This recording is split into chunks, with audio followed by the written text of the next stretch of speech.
अभी हम पढ़ रहे हैं वेगनर द्वारा प्रतिपादित महाद्वीपीय विस्थापन सिद्धांत के बारे में। अभी तक हम इस सिद्धांत की मूलभूत संकल्पनाएं तथा इसके पक्ष में प्रस्तुत जो साक्ष्य हैं उनके बारे में पढ़ चुके हैं। आज हम पढ़ेंगे कि किस प्रकार जो महाद्वीप थे उनका विस्थापन वास्तविक प्रवाह हुआ। वेगनर के अनुसार कार्बोनिफरस युग में जो समस्त स्थलखंड थे वो एक स्थल भाग पेंजिया के रूप में संलग्न थे और कालांतर में इसमें विभाजन प्रारंभ हुआ, जिससे दो भाग बने। इसके उत्तरी भाग लोरेंसिया तथा दक्षिणी भाग गोंडवाना लैंड, और इनके जो बीच का भाग था जिसको टेथी सागर का नाम दिया। और धीरे धीरे जैसे दोनों भाग एक दूसरे से दूर होते गए तो जो टेथी सागर है इसका निर्माण होता गया। इस जो टेथिस के बनने की प्रक्रिया है इसको ओपनिंग ऑफ द टेथिस कहा जाता है। और पेंजिया में जो ये विभाजन हुआ ये क्यों हुआ, इसके संबंध में वेगनर ने मुख्यतः दो बलों का जिक्र किया। उन्होंने कहा कि एक तो जो पेंजिया है इसके विभाजन के पश्चात जो स्थल भाग थे वो उत्तर की ओर प्रवाहित हुए या भूमध्य रेखा की ओर, तथा दूसरे पश्चिम की ओर, और इनके लिए दो बलों को उत्तरदायी माना। वेगनर के अनुसार जो भूमध्य रेखा की ओर या उत्तर की ओर जो प्रवाह था वो गुरुत्व बल या फिर जो प्लवनशीलता का बल है उसके कारण हुआ। महाद्वीप चूंकि सियाल के बने हैं और सिया से कम घनत्व है, अतः जो सियाल है वो सीमा पे बिना रुकावट के तैरता रहता है। और जो भूमध्य रेखा के आसपास जो पृथ्वी का उभार है उसके कारण इनका आकर्षण के कारण उस उभार के इनका उत्तर की ओर विस्थापन हुआ। दूसरा है पश्चिम की ओर विस्थापन, जो कि जो सूर्य और चंद्रमा के ज्वारीय बल का परिणाम माना। जो कि पृथ्वी पश्चिम से पूर्व की ओर घूमती है, तो इसलिए जो सूर्य और चंद्रमा के कारण जो ज्वारीय रगड़ है वो एक तरीके से पृथ्वी के जो ये भ्रमण है पश्चिम से पूर्व की ओर, इस पर एक प्रकार से रोक या ब्रेक का काम करती है।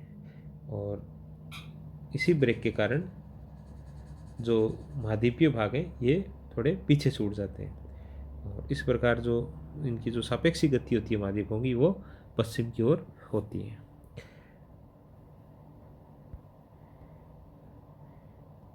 फिर अगर महाद्वीपों के निर्माण का दूसरा चरण देखें या महाद्वीपीय विस्थापन का दूसरा चरण देखें तो वो है जुरासिक काल। उसमें क्या हुआ, जो गोंडवाना लैंड है उसमें फिर आगे फिर विभाजन हुआ, और इस विभाजन के कारण जो प्रायद्वीपीय भारत, ऑस्ट्रेलिया, अंटार्कटिका तथा मेडागास्कर ये जो स्थलखंड है ये गोंडवाना लैंड से अलग होकर प्रवाहित होने लगे।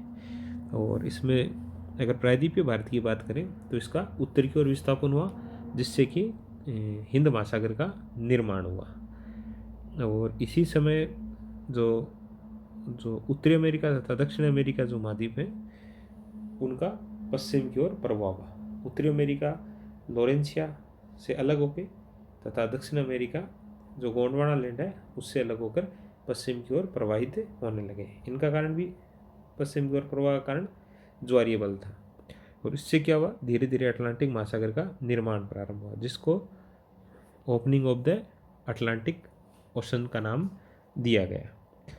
चूँकि जो स्थल भाग है इनका विस्थापन की दर समान नहीं थी, इसलिए असमान दर के कारण जो अटलांटिक महासागर है इसके एस आकृति का निर्माण हुआ। और इस प्रकार जो उत्तरी अमेरिका और दक्षिण अमेरिका के पश्चिम की ओर विस्थापन से जो पेंथालासा था उसका संकुचन प्रारंभ हुआ, और वर्तमान में इसी पेंथालासा का जो भाग हम देखते हैं उसको हम प्रशांत महासागर के नाम से जानते हैं।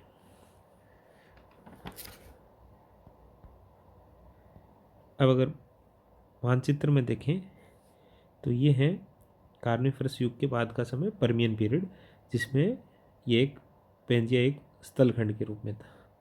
फिर इसमें विभंजन प्रारंभ होता है, और जो उत्तरी भाग है वो लोरेंसिया तथा दक्षिणी भाग गोंडवाना लैंड कहलाया। इसके पश्चात जुरासिक काल में फिर गोंडवाना लैंड में आगे विभाजन हुआ। ये प्रायद्वीपीय भारत, ऑस्ट्रेलिया, अंटार्कटिका तथा दक्षिण अमेरिका, ये सब गोंडवाना लैंड से पृथक हो गए। फिर जो उत्तरी अमेरिका और दक्षिण अमेरिका महाद्वीप है, इनका विस्थापन पश्चिम की ओर हुआ और यहाँ ऐसा आकार के जो अटलांटिक महासागर है जिसका निर्माण प्रारंभ हुआ। यहाँ ये देख रहे हैं, ये अटलांटिक महासागर है और ये प्रायद्वीपीय भारत है। इसका उत्तर की ओर विस्थापन हुआ।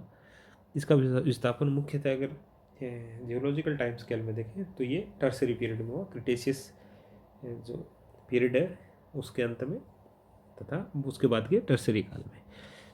इसके विस्थापन से ये हिंद महासागर का निर्माण हुआ और पेंथेलासा का जो ये शेष भाग है ये प्रशांत महासागर कहलाया।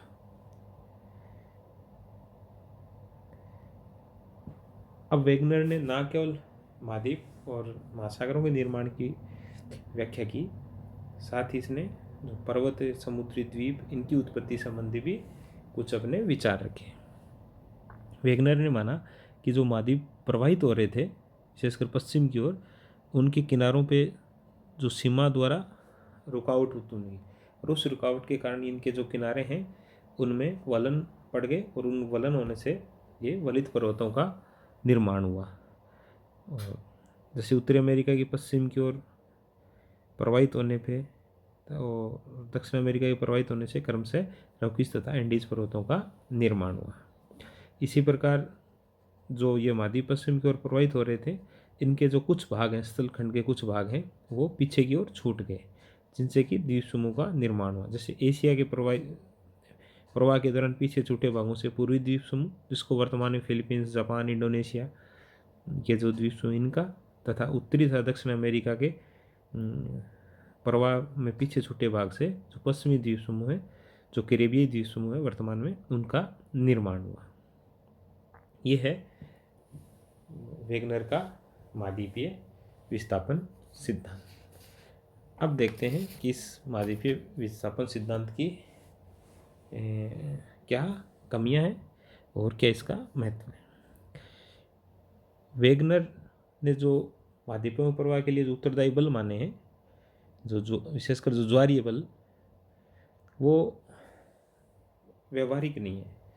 चंद्रमा और सूर्य से ज्वारीय बल इतना नहीं है कि महाद्वीप में पश्चिम की दिशा की ओर प्रवाह हो सकता है। ये तभी संभव हो सकता है जब ये बल मतलब वर्तमान बल से लाखों या फिर करोड़ों गुना अधिक हो।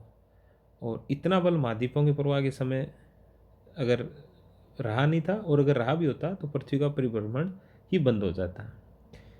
और इसी प्रकार गुरुत्व बल को देखें तो गुरुत्व बल से महाद्वीपों में प्रवाह संभव नहीं है, और अगर होता तो स्थलखंड आपस में मिल गए होते।